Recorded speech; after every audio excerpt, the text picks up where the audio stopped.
Segundo libro de Reyes, capítulo 13, amados hermanos.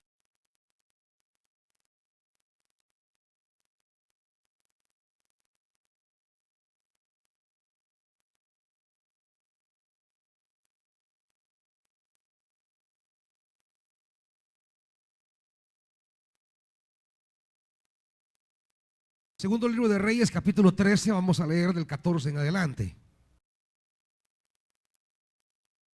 ¿Listos?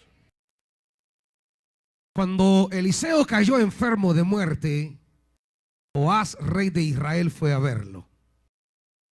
Echándose sobre él, lloró y exclamó: Padre mío,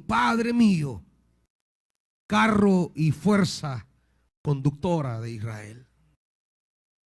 Eliseo le dijo: consigue un arco y varias flechas. Joás así lo hizo. Luego Eliseo le dijo: empuña el arco. Cuando el rey empuñó el arco, Eliseo puso las manos sobre las manos del rey y le dijo: abre la ventana que da hacia el oriente. Joás la abrió y Eliseo le ordenó: dispara.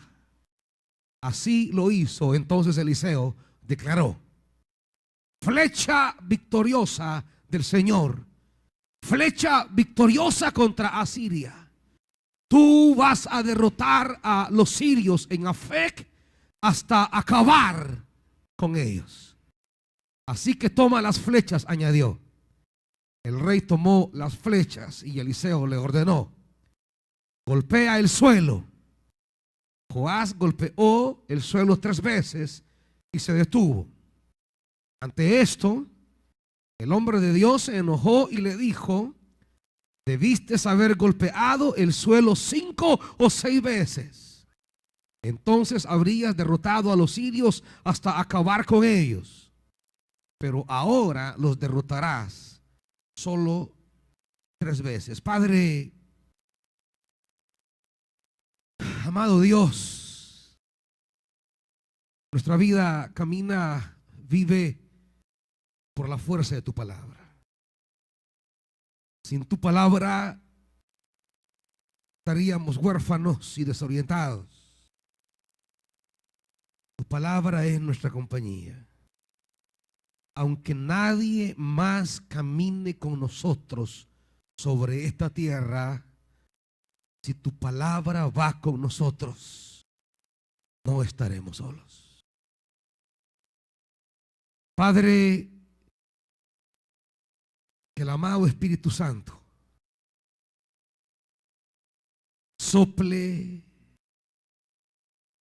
derrame abundante palabra sobre nosotros esta noche. En el nombre de Jesús. Amén. Siéntense, hermanitos.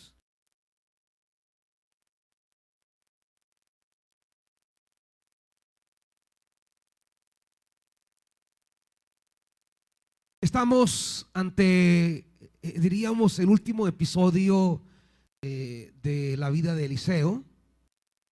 La última palabra profética que él va a declarar en beneficio de Israel y las consecuencias que esa palabra traerá para Israel. El pueblo de Dios, que es el pueblo que ha entrado en pacto, en relación con Dios, su destino no depende de las circunstancias, sino de la palabra y la obediencia a esa palabra. Yo le decía a una hermanita que hablábamos un día de estos sobre su negocio y su camino. Yo le decía: mira, amada hermana, lo esencial y fundamental para los cristianos no es si el lugar en el que estoy es estratégico para vender. Podemos tener el lugar quizás menos apto e idóneo en cuanto a visibilidad para vender, pero si la mano y la luz de Dios está sobre nosotros en el rincón más refundido en el que podamos poner el negocio, Dios atraerá a la gente hacia ese rincón, porque es la mano de Dios la que opera bendición para sus hijos. Porque a veces pensamos: es que fíjese que no sé, porque la esquina me la quitaron, fíjese, y esa es buena para la venta. quiero decirle que en última instancia la bendición de un hijo de Dios no está en el lugar donde vaya a poner su negocio. Le pudieron haber quitado la esquina, mas no le podrán quitar la bendición de Dios sobre su negocio. Quizás otro le pudo pagar más al que alquilaba. Y usted decir, ay, ya no me va a ir bien. Ay, ya no me va a ir bien. No, hermanitos. Pero claro, hay un componente que será esencial esta noche ante la palabra profética. El destino de lo que hacemos para nosotros, no está en nosotros, sino en la palabra de Dios. Fíjese bien. No son las circunstancias favorables o desfavorables en las cuales nos encontremos. No son en las circunstancias contrarias en las que nos hallemos en este momento. Lo que va a definir el desenlace de nuestra vida es la palabra. Lo que Dios dice. Lo que Dios ha dicho, lo que Dios declare, eso es lo que define nuestro futuro. Podemos estar en las condiciones más desventajosas. Podemos estar en las estrecheces más asfixiantes. Podemos estar en la hora más oscura, hermanitos. Pero si la palabra ha sido dada, esa palabra es la que va a desencadenar bendición sobre nuestra vida. Por eso es importante que el cristiano aprenda a caminar sobre una palabra. Es importantísimo aprender a recibir una palabra de parte de Dios. El creyente que viene y asiste, pero cree que el culto es una especie de simple catarsis o una mera celebración religiosa, y así se va, no he entendido sobre qué bases que debemos caminar. Cuando venimos a la casa de Dios, lo que venimos es a traer una palabra que marque nuestra vida. Cuando abrimos las escrituras es en búsqueda de una palabra que señale nuestra vida. Miren, amados hermanos, podemos tener en este momento horas bien apretadas, pero ¿saben qué nos llena de esperanza? ¿Qué nos llena de seguridad? ¿Qué nos llena de esmero? No son las dificultades presentes. No, es el tener una palabra que esto va a terminar en nuestra bendición. ¿Qué es lo que me empuja a mí? ¿Qué es lo que me lleva? ¿Qué es lo que me hace mantenerme firme, con energía espiritual, con empeño, con tesón? No es que no tenga problemas, hermanos. Yo les voy a decir que algunos de ustedes quizás tendrán el 10% de los problemas que yo tengo. No es que no tenga limitaciones. No es que no me sienta ahogado en ciertos días. No es que no sienta la presión de todo lo que signifique llevar la obra de Dios y las cosas personales. Pero sabe, amado hermano, que es lo que me empuja, me sostiene, me ampara, me lleva. Es que Dios me ha dado una palabra. Créame.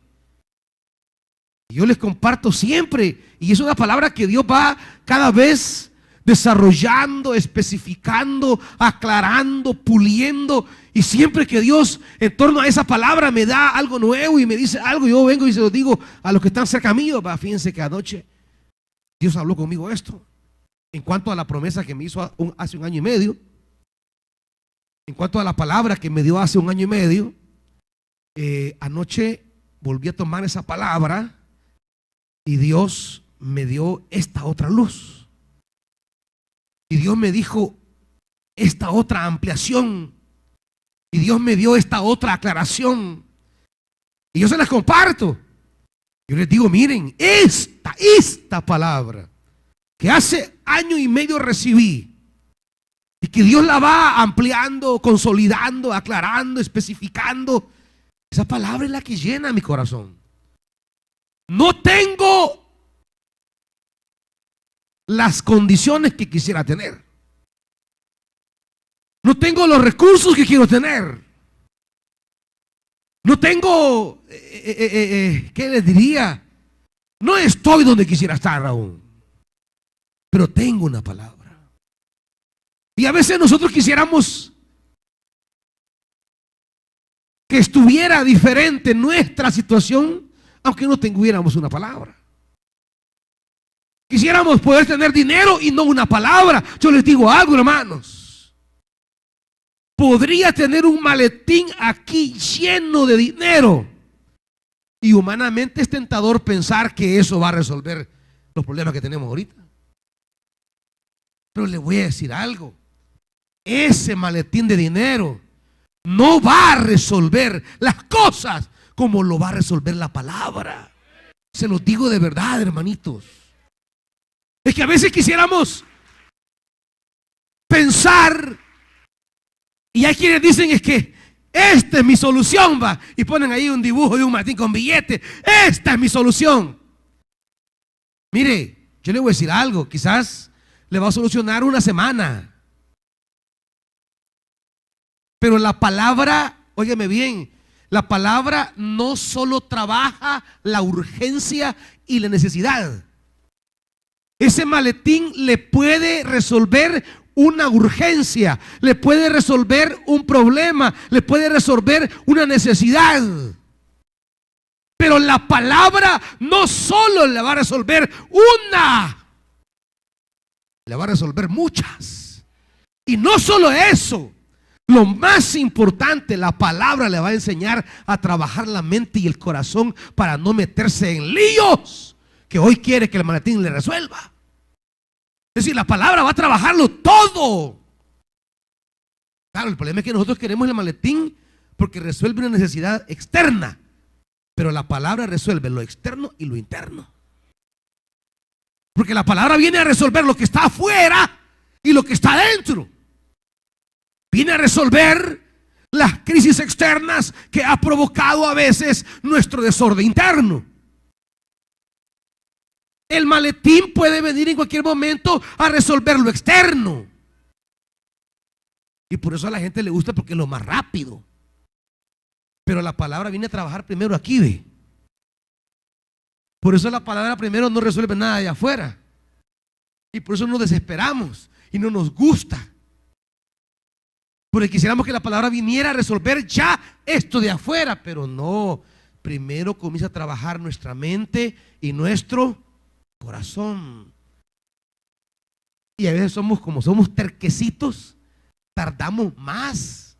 Y entre más terquecitos, más va a dar la palabra. Y entre más terquito, más. Ahora, entre más rapidito nos dejemos transformar por la palabra, entre más rápido la palabra trabaje en nuestro interior, más rápido va a obrar en el exterior. Pero nosotros queremos palabras que vengan a resolver lo exterior sin que arregle lo interior. ¿Me están oyendo? Eso es religión, hermanitos. Eso es hechicería. Eso es lo que le promete el brujo no sé qué, el cacique no sé qué, la cacique no sé qué ahí en los clasificados. Pero cuando nos metemos con Dios, de eso no estamos hablando. Si en verdad buscamos a Dios, Él nos va a enviar una palabra, y esa palabra va a comenzar a trabajar nuestra mente y nuestro corazón, y a organizar y a enderezar. Y cuando ya estemos trabajados, esa palabra va a comenzar a operar también en la necesidad. Dios no está interesado solo en transformar lo exterior. Inicial y primariamente está interesado en trabajar el interior. Y posteriormente esa palabra operará afuera. Nosotros queremos trabajo divino en la angustia externa, pero no queremos obra divina en nuestro interior. Queremos seguir siendo lo mismos. Queremos seguir haciendo lo mismo. Queremos seguir estando en lo mismo. Pero la palabra viene para decirnos lo que Dios ya no quiere, o lo que Dios sí quiere. Van siguiendo, hermanitos. Aquí el rey Eliseo cayó enfermo. El profeta Eliseo, dice el 14, cayó enfermo de muerte. El rey Joás fue a verlo. Mire la exclamación del rey Joás. En la exclamación el rey revela el lugar que el profeta tiene para Israel. ¿Qué le dice el profeta, el rey al profeta? Padre mío, Padre mío.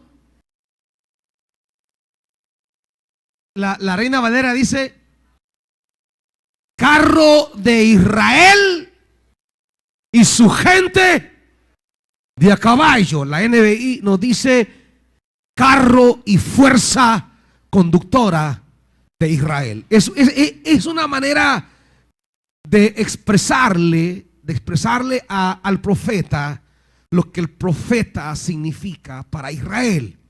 Cuando le dice carro de Israel y su gente de a caballo, le está diciendo: Padre profeta, tú eres el ejército de Israel.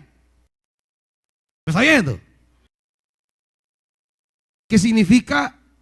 La victoria de Israel depende de la palabra que tú le das a Israel. Fíjese bien lo que le está diciendo. El rey tiene ejército, tiene escudos, tiene lanza, tiene espada, tiene hombres preparados para la batalla. Sin embargo, el rey le reconoce que el poderío militar no es la clave para tener victorias como pueblo de Dios. La clave para tener victorias como pueblo de Dios está en la palabra que da el profeta.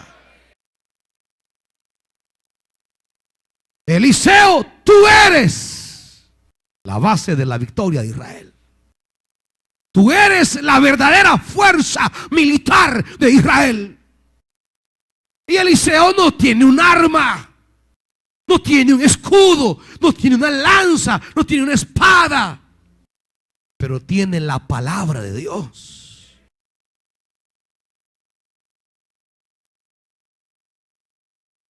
En esa expresión, Joás revela el significado que la palabra de Dios tiene en la persona del hombre de Dios para las victorias del pueblo de Dios. El futuro de Israel no está en su ejército, está en su profeta. El futuro de Israel no está en su capacidad militar, económica o política. Está en tener un hombre de Dios entre ellos que da la palabra del Señor. Es que, amados hermanos, en verdad tengo que decirles que es una bendición para una iglesia cuando cuenta con un hombre de Dios. No digo cuando cuenta con un pastor, porque hoy día lastimosamente esto no es lo mismo. Lastimosamente hoy día esto del pastorado se ha convertido en una profesión. Y las iglesias tienen empleados. Y sus pastores son los empleados.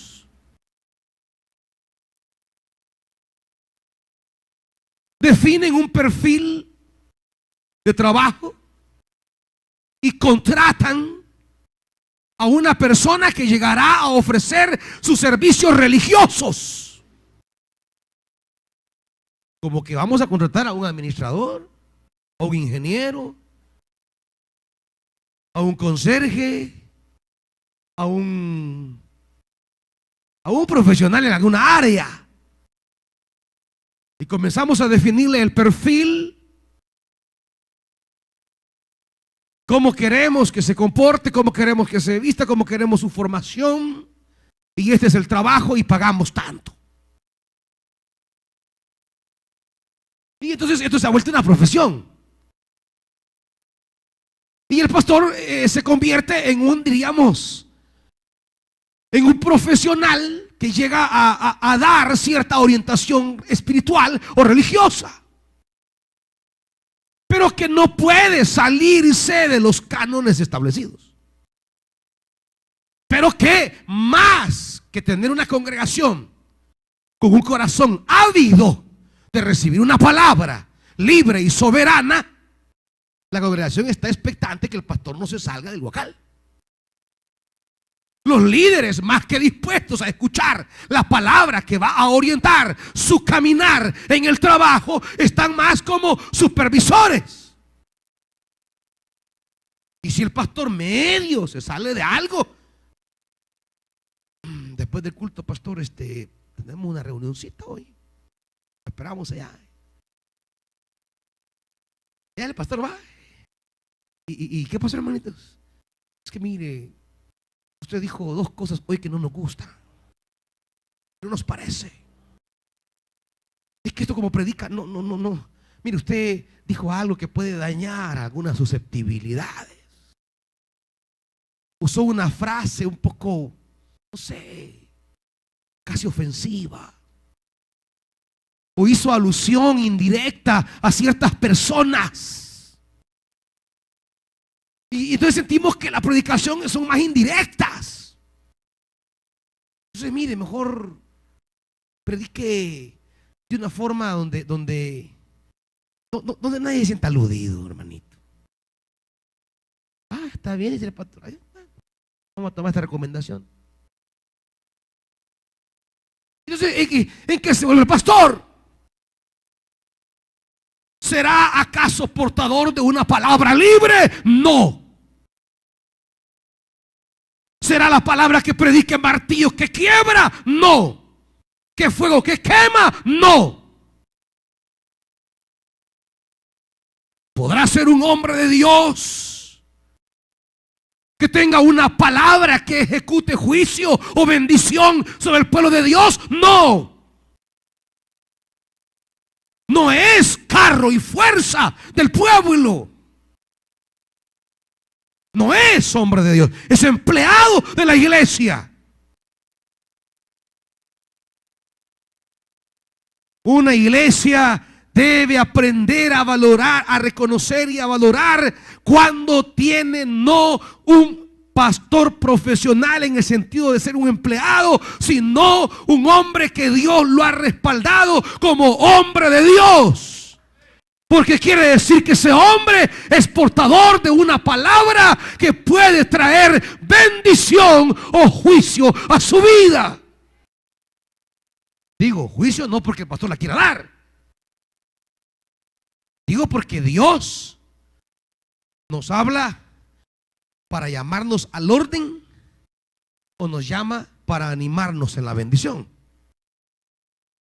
Y en tanto Dios esté hablando de manera libre a la iglesia y tenga un hombre a quien está dando esa palabra para invitar a la iglesia a lo que Dios quiere, esa iglesia podrá experimentar un nivel de bendición que no está encerrado en el campo de la religiosidad, sino que ha entrado en una dinámica relacional con Dios a través de esa palabra.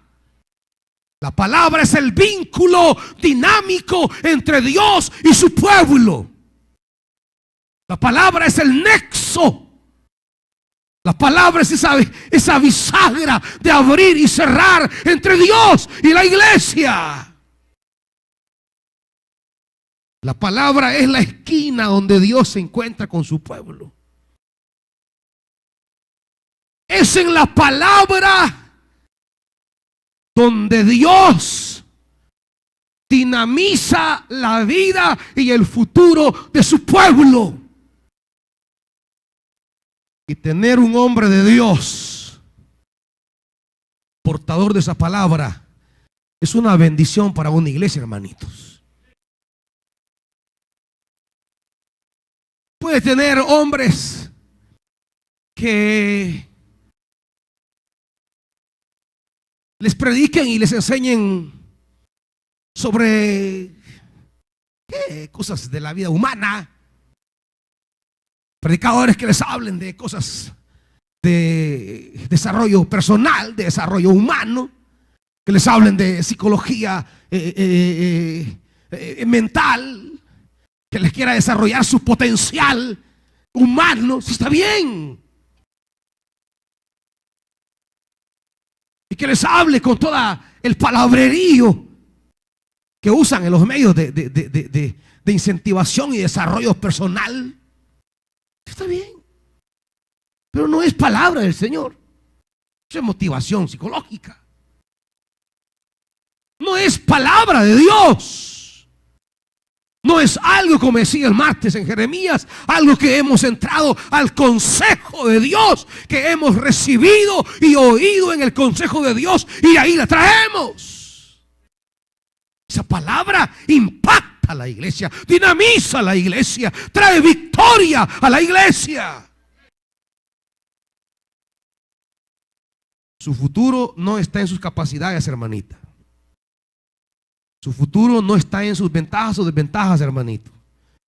Su futuro está en qué medida la palabra tiene espacio en su vida para obrar. En qué medida la palabra está actuando en su vida. Fuerza de Israel, carro de Israel y fuerza conductora. Es la declaración que el futuro de Israel no está en sí mismo, sino en la palabra que llega a Israel a través del profeta. Ahí está la bendición de Israel. El valor de un pastor no está en sí mismo.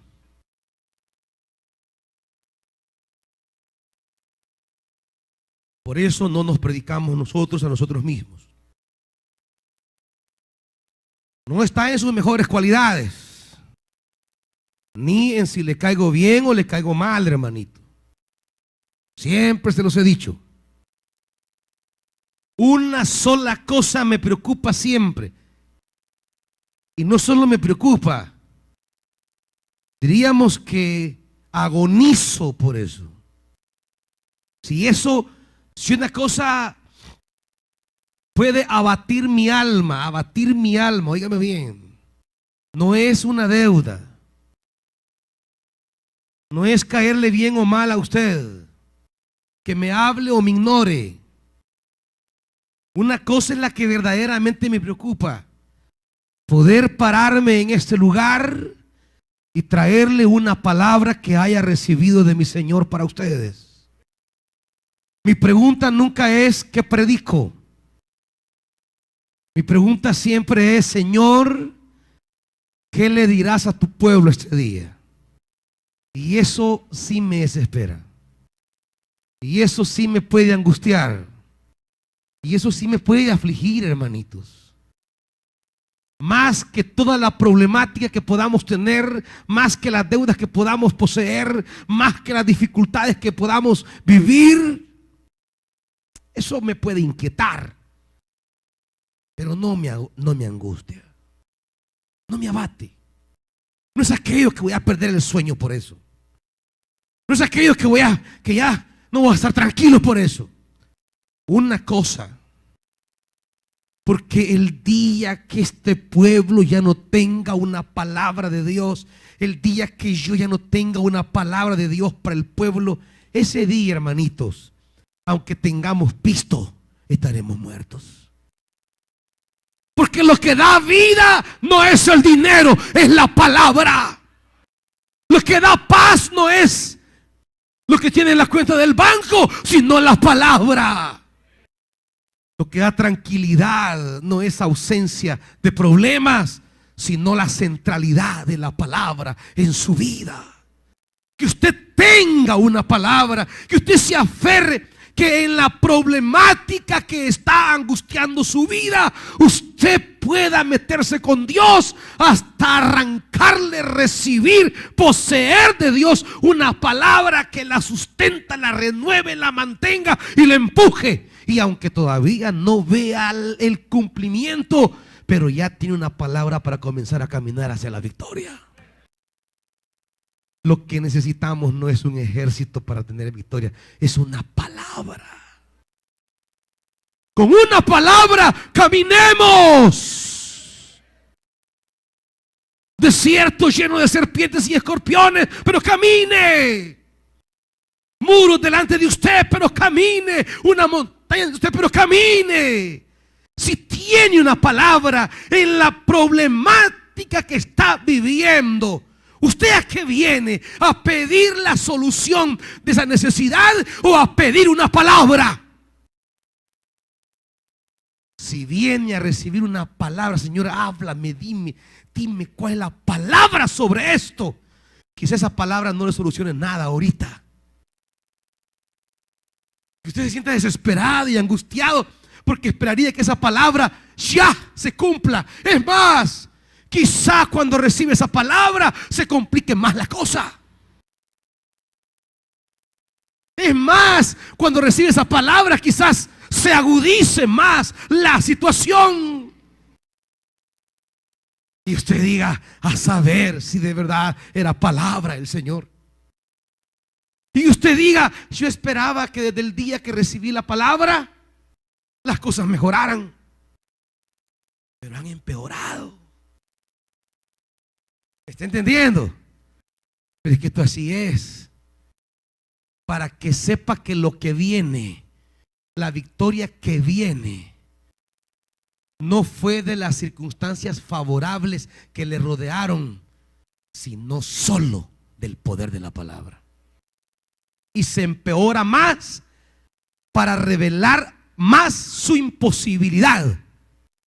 Y se va a complicar más para que usted se sienta incapaz, para que usted se declare incompetente, para que usted descubra que no está en usted. Se va a agravar más la situación para que usted entienda que no es capacidad suya, habilidad suya, poder suyo, ingeniosidad suya, porque se va a agravar a tal situación que usted dirá, yo nada puedo hacer. Porque a veces recibimos una palabra pero seguimos creyendo que todavía puedo. Recibo una palabra pero todavía insisto que tengo todavía un poder por allí, que tengo un amigo por allá, que tengo un chero por acá. Recibimos una palabra pero no hemos puesto nuestra fe en la palabra, porque siempre estamos confiando en alguna alianza, en alguna palabra humana. Y Dios tiene a veces que llevarnos, aún habiendo recibido la palabra, tiene que llevarnos a niveles más extremos, donde se van a ir quebrando esas falsas confianzas, para que solo le quede la palabra. Aleluya.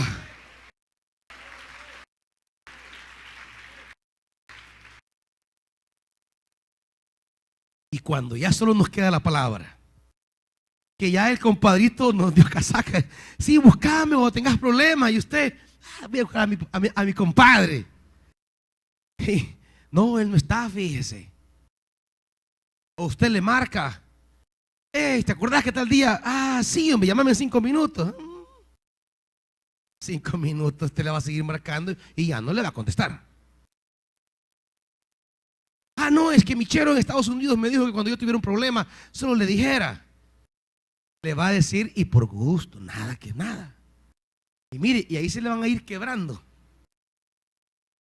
Todas sus esperanzas humanas se van a ir quebrando. Y usted cada vez va a ir sintiéndose abandonado. Pero abandonado se va a ir sintiendo no porque esté abandonado, sino porque las confianzas humanas en las que usted estaba apoyando se le van a ir quebrando.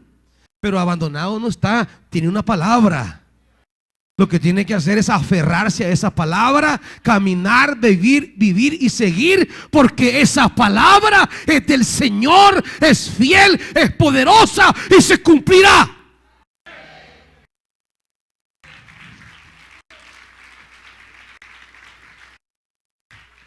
Para Joás, el profeta no es un líder religioso,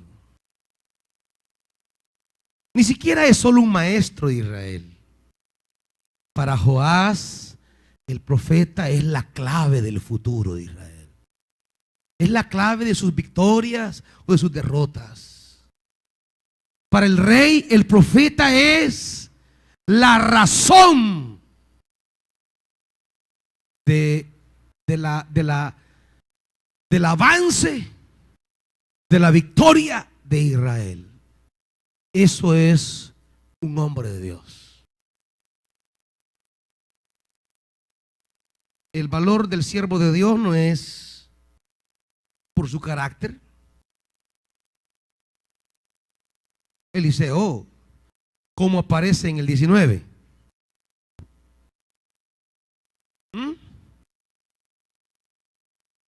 ¿Cómo aparece Eliseo, hermanitos? Enojado. O sea, un siervo de Dios enojado. Porque si pensamos, ay, es que el pastor, como que no sabe que el pastor debe ser mansito, que agarre a la ovejita, a sobarle, saruru mi niño, cabeza de ayote. Que comience a adornarlo con mantitas, a cuidarlo. Pero ese viejo bien bravo, no sé cómo lo aguanta la pastora.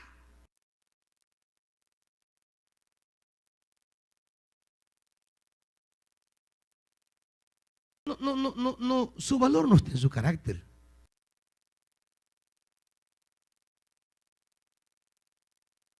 Puede caerle mal incluso a usted. No, su valor es una cosa. ¿Es portador de una palabra de Dios para mi vida? Sí o no, nada más. No es que si me cae bien. Esto no es concurso de popularidad. Ay, me cae bien el pastor. Ay, me cae mal el pastor. Y que yo esté preocupado porque a los que le caigo bien sean más que a los que le caigo mal. Esa de verdad no es mi preocupación, hermanito. No es mi preocupación caerle bien o mal. Uno mira a la gente que pasa a la par de uno. ¿Usted cree que yo voy a dejar de comer por eso? ¿Ah? ¿Usted cree que voy a ir a la cama? No me habló la hermana, no me habló. Y a las 3 de la mañana no me habló la hermana, no me habló la hermana. ¡No, hombre! Quizás hasta más voy a dormir. Vaya, una persona que me está fregando menos, gloria a Dios. Sí, no creas que voy a estar, que voy a estar afligido, angustiado. No estoy aquí para ganar un curso de popularidad. Estoy aquí para traerle la palabra que Dios tiene para su vida. Sea que se la diga contento y sonriente, o que se la diga bravo un día. Eso está diciendo Eliseo. Eliseo le da una palabra bien brava a este hombre. Se va a enojar y le va a decir: cabezón, pon en la cabeza, pasmado. Sí, pero no está su valor allí. La fuerza de Eliseo es portador de la palabra. Hermanitos, muchas cosas pueden angustiar nuestro corazón ahora. Fíjese que Joás se echa sobre él llorando. Joás llega llorando porque sabe que está por morirse la verdadera razón de la victoria de Israel. Y la pregunta es, ¿habrá otro? Si se muere este hombre, ¿tendremos a otro? Porque se acuerda que Elías es a quien Eliseo le dice allá en el capítulo 2: Padre mío, carro de Israel y su gente de a caballo, cuando Elías está yendo al cielo. Pero ahora queda Eliseo. Dios sigue teniendo un hombre con una palabra para Israel. Pero la pregunta es si ahora habrá otro. Y si no hay otro, el hombre llega llorando. Porque más que llorar por un problema, deberíamos de llorar por no tener una palabra en medio de ese problema.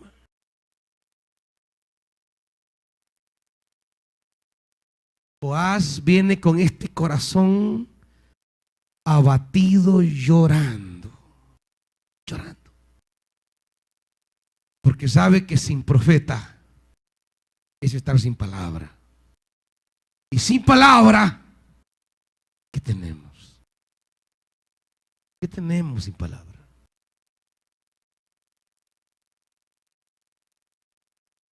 Teniendo una palabra, hay una actitud, diríamos, una respuesta ante esa palabra que se nos va a revelar en el resto del relato. Y usted quiero que vaya conmigo viendo. Se van a repetir dos frases en el resto del relato. Eliseo le ordena, el rey lo hace. Eliseo le ordena, el rey lo hace. Eliseo le ordena, el rey lo hace. Mire cómo comienza a decir. Eliseo le ordena. ¿Qué le dijo? ¿Está conmigo o no, hermanito? ¿Qué? ¿Tiene frío? Hable pues. ¿Qué le dijo Eliseo? Consigue un arco y varias flechas. ¿Qué hace Joás? Así lo hace. Fíjese cómo comienza la relación. Ordena a Eliseo, el rey obedece. Ordena a Eliseo, el rey obedece. Ordena a Eliseo, el rey obedece. Porque no basta con solo tener una palabra. Hay que obedecer la palabra que el profeta da. Hay que obedecerla. En tanto sea una palabra del Señor, tiene que obedecerla.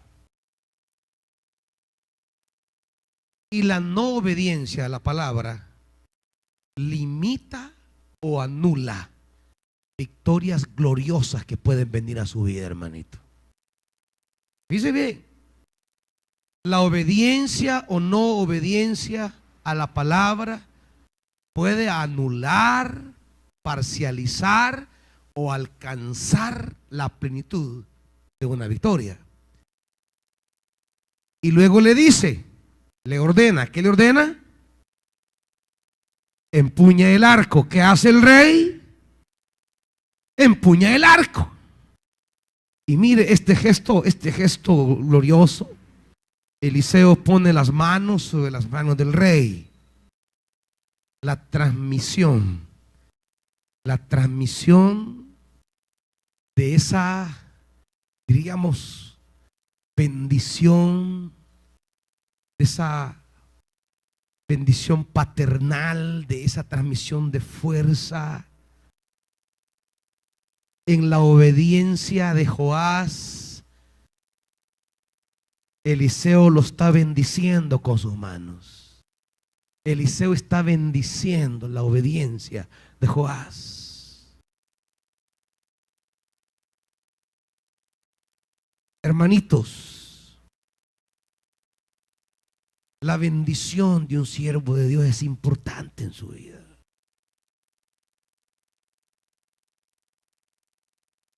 Usted no ve las bendiciones en la Biblia. Cuando Isaac bendice a Jacob,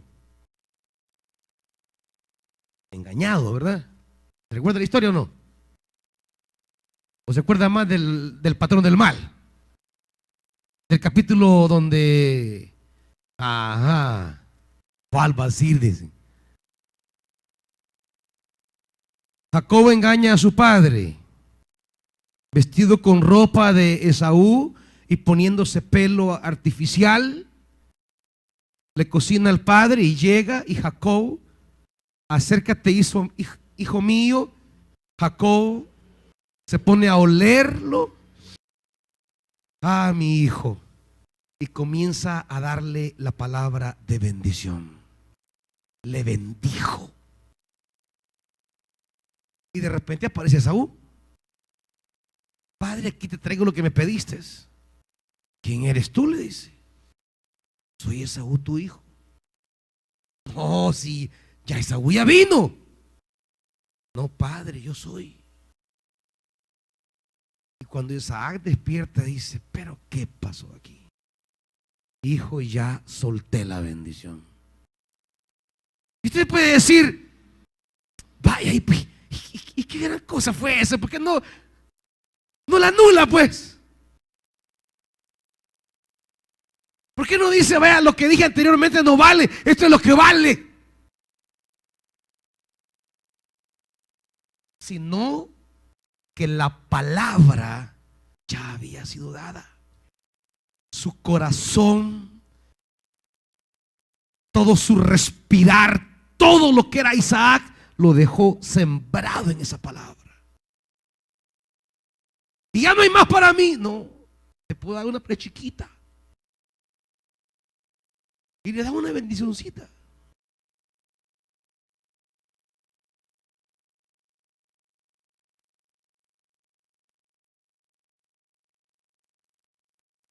La gente emprende las cosas sin preguntarse si hay bendición de Dios ahí.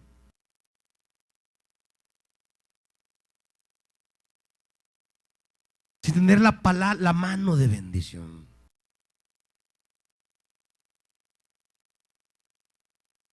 Y sigue diciendo el pasaje: Eliseo le dijo: abre la ventana que da al oriente. Había muchas ventanas,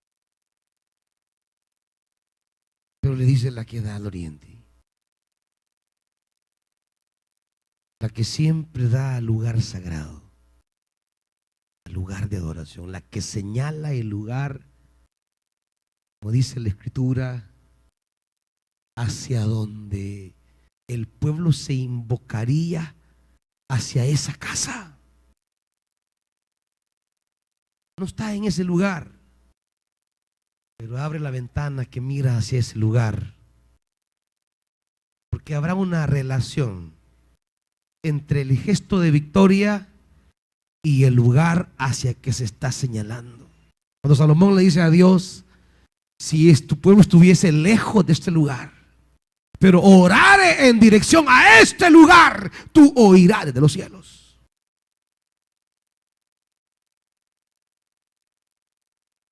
Estableciendo esa relación entre nuestras victorias y la casa del Señor. No es cosa de desligarse de la casa de Dios. Hay gente que desliga su vida cuando tiene victoria de la casa de Dios.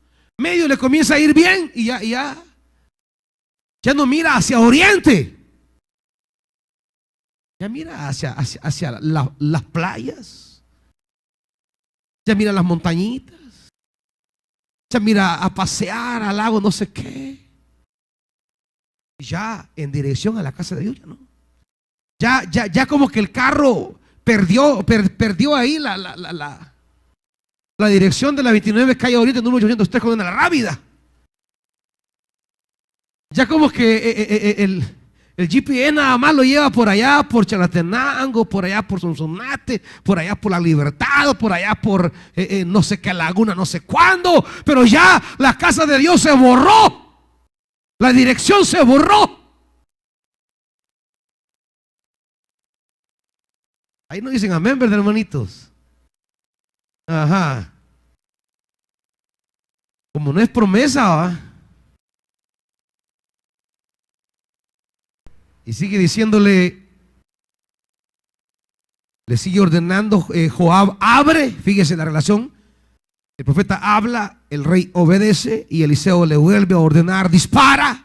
Así lo hace el rey, y Eliseo le dijo: flecha victoriosa del Señor, flecha victoriosa contra Siria. Tú vas a derrotar a los sirios en Afec hasta acabar. Esa era la palabra: hasta acabar con ellos. Esa es la declaración de la palabra. Dios la estaba diciendo. Y hasta aquí las cosas caminan bien.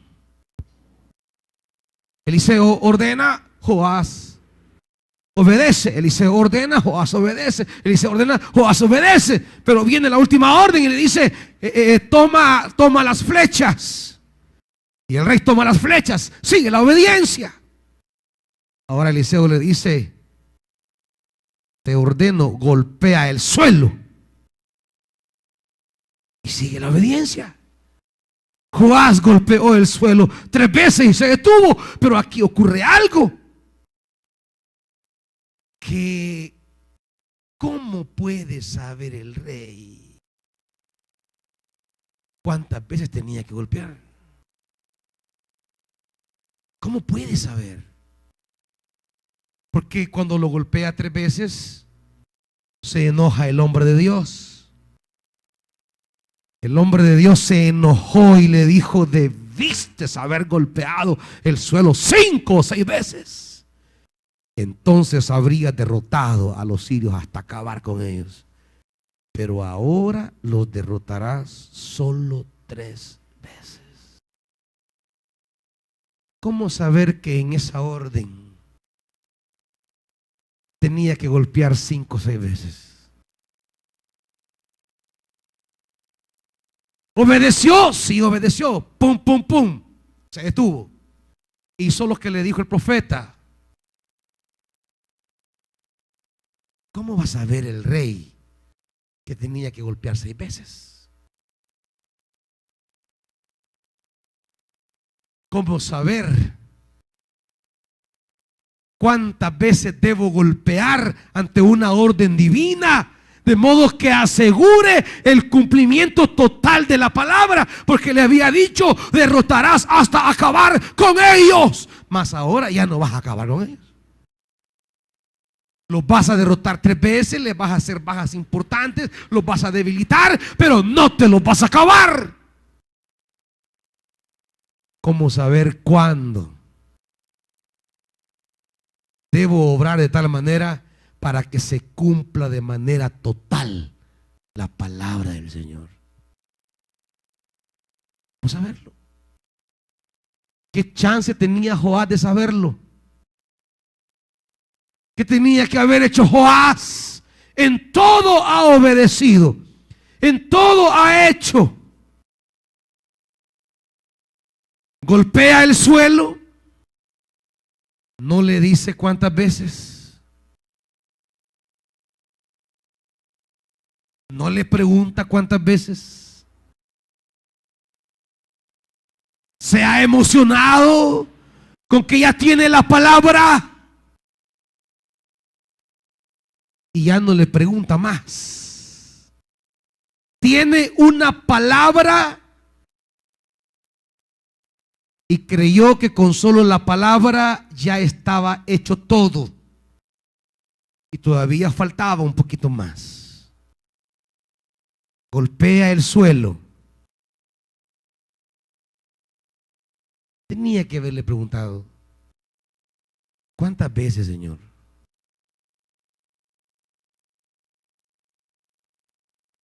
Todas las órdenes fueron bien específicas. Esta quedó a medias. ¿Por qué no le pregunta a Joás: ¿cuántas veces lo golpeo, mi Señor? ¿Nació de él golpearlo 3 veces? Si lo hubiera golpeado una vez, hubiera obedecido la orden. Si lo hubiera golpeado otras 2 veces, hubiera obedecido la orden. Golpeó 3 veces, hubiera obedecido la orden, pero en la orden había algo más. Y Joás tenía que rascar ese algo más.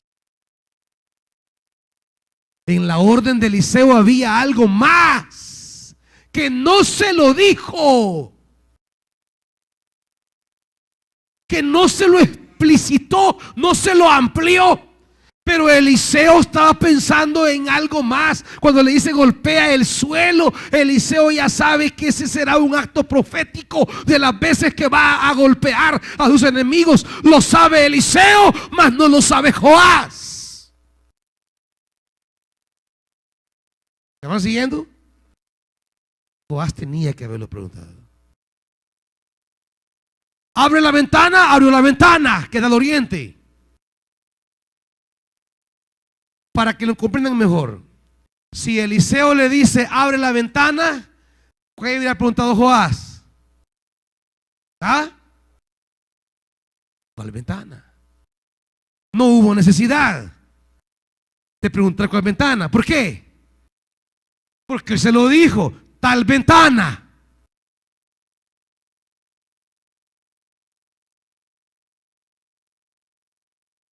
Eliseo está haciendo cosas con significado. Joás no tuvo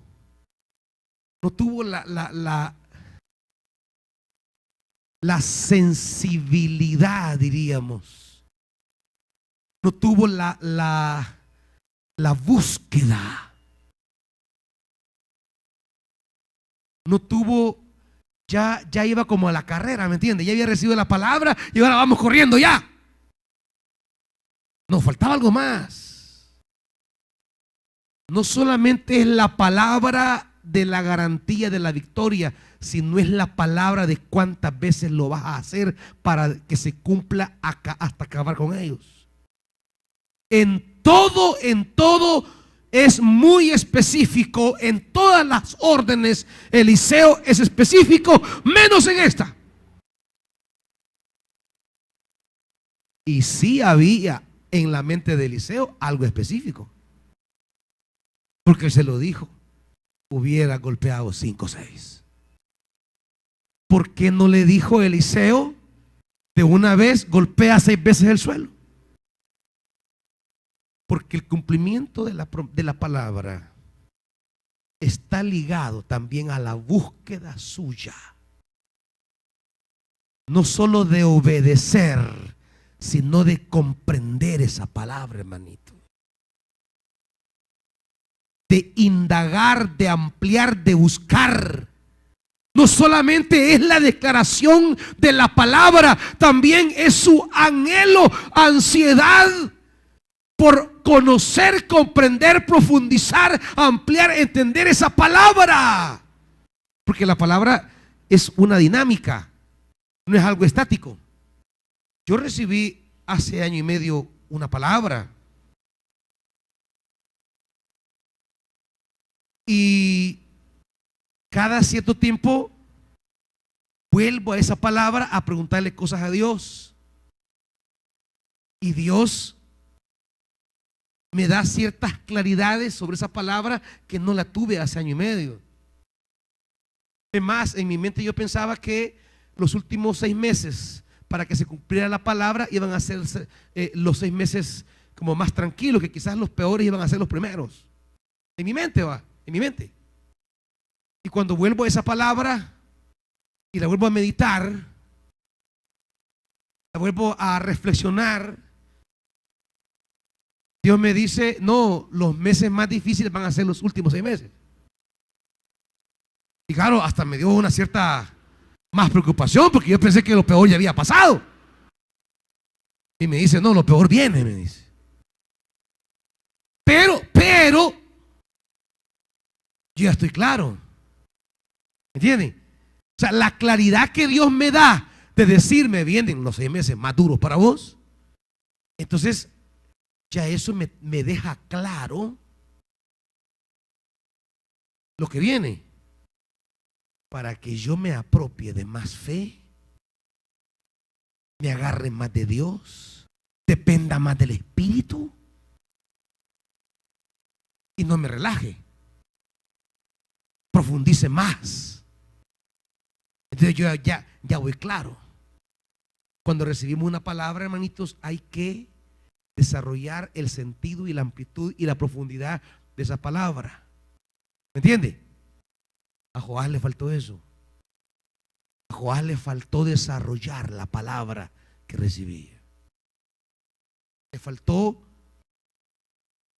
mándeme, entendimiento, comprensión, discernimiento, crecer en el sentido de esa palabra. De ahí el reclamo de Eliseo. Lo hubiera golpeado 5 o 6 veces, te los hubieras acabado.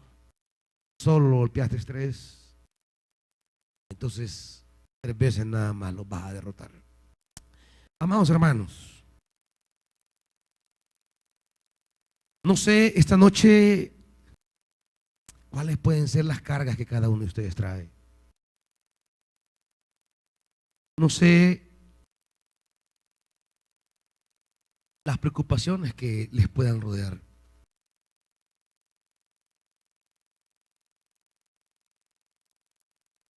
Pero lo que sí sé, hermanitos, es que Dios no lo dejará en la orfandad de la palabra. Si algo esta noche deberíamos decir al Señor, Señor, tú me has dado una palabra sobre lo que estoy viviendo. Quiero entender mejor esta palabra. Quiero crecer yo en esa palabra. Quiero profundizar yo en esa palabra. Quiero ser parte yo de esa palabra, porque una cosa es que la palabra llegue como un dato mental a mi mente, pero yo nunca entre en esa palabra. Lo que yo pueda entrar a ser forjado, transformado, iluminado, tocado por esa palabra. No solo que la palabra sea dada, que yo entre en esa palabra. No solamente un encuentro de palabra y persona, no, penetración, palabra y persona. Que se hunda la palabra, porque en esa palabra viene nuestra victoria. Que Dios trae victoria, hermanitos. Si usted, como Joás, llora ante la palabra y quiere la palabra y busca la palabra y sabe que la palabra es la clave de su victoria, y usted viene ante Dios, Dios le va a dar siempre una palabra de victoria. Pero también hay que pedirle a Dios crecer en esa palabra, entender esa palabra, asumir esa palabra, caminar con esa palabra, ser esclavo de esa palabra, prisionero de esa palabra.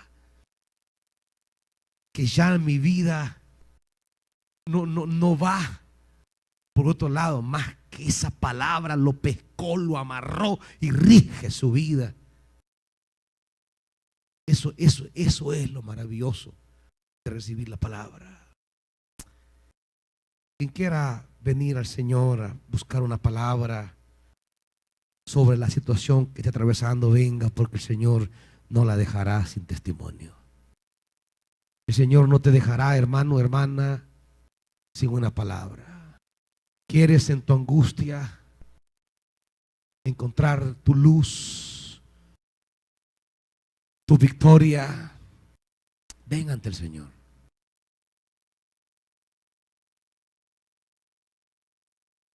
En la palabra que Dios suelte para ti, allí viene tu victoria. Aleluya.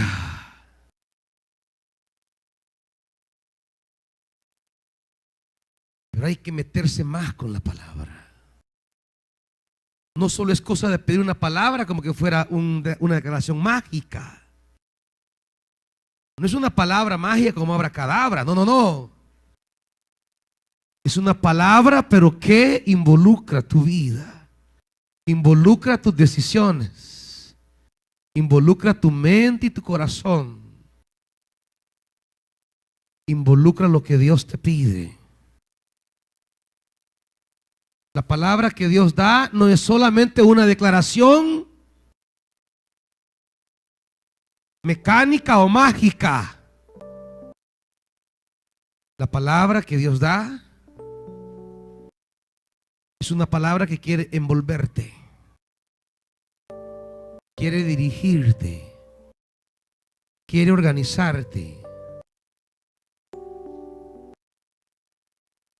A Joás le llegó una palabra y gloria a Dios por eso. Sin embargo, la victoria no la pudo consumar total, porque la palabra llegó a él, mas él nunca entró en la palabra.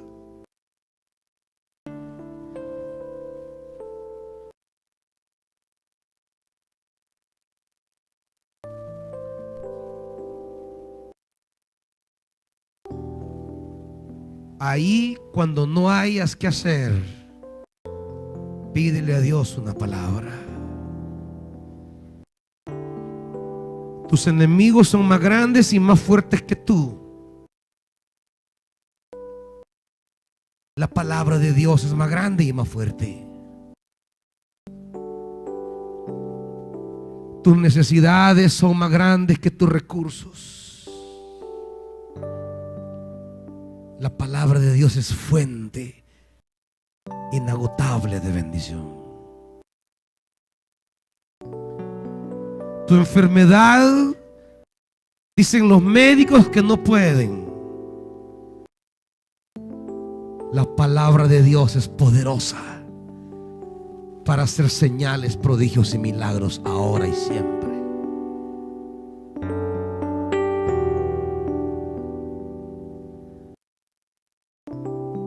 Esa muralla es grande, te sobrepasa y tu corazón está afligido. Sientes que no puedes seguir caminando.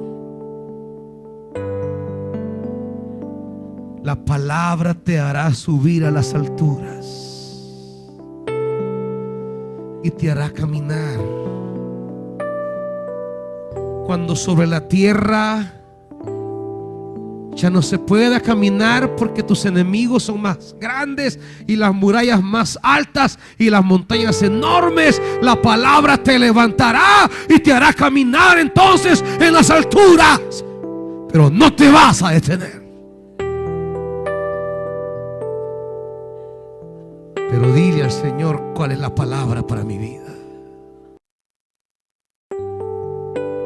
Palabra para ella esta noche, Dios. Espíritu Santo, testifica ahora a nuestro espíritu. Testifica al espíritu de esta mujer la palabra que tienes para ella. Espíritu Santo, en el nombre